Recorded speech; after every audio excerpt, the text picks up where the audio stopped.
কিছু বললে নিষিদ্ধ কিংবা পাল্টা কটূক্তি এরকম আচরণ তো কোনো সময় ছিল না, আর তোকেও ডিরেক্টর নয়। তারা সবাই আমাদের সহকর্মী, অথচ এফডিসির সাংগঠনিক পরিবেশ দিনকে দিন এই অবস্থা দেখে খুব আহত হচ্ছি প্রতিদিনই।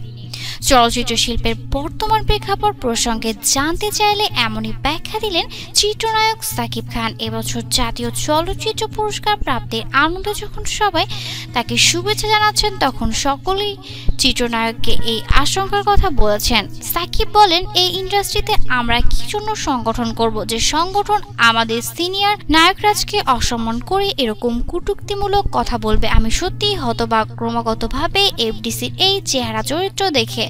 নায়করাজকে নিয়ে এরকম কটূক্তিমূলক আচরণ এদেশ মেনে নেবে না। সাকিব খানের নিষেধাজ্ঞার প্রত্যাহার এবং তার নতুন ছবির রংবাজের নির্মাতার উপর নিষেধাজ্ঞার বিষয়ে এখনও চূড়ান্ত কোনো সিদ্ধান্ত জানায়নি পরিচালক সমিতি।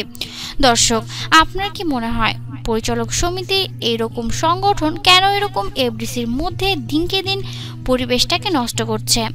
আপনার মূল্যবান মতামত অবশ্যই নিচে কমেন্টের মাধ্যমে আমাদেরকে জানিয়ে দিবেন। বিনোদন জগৎ সব ধরনের নিত্য নতুন খবরাখবরের জন্য অবশ্যই মিডিয়া রিপোর্ট চ্যানেলটি সাবস্ক্রাইব করুন, ভিডিওটি বন্ধুদের সাথে শেয়ার করুন এবং লাইক দিতে ভুলবেন না। ধন্যবাদ।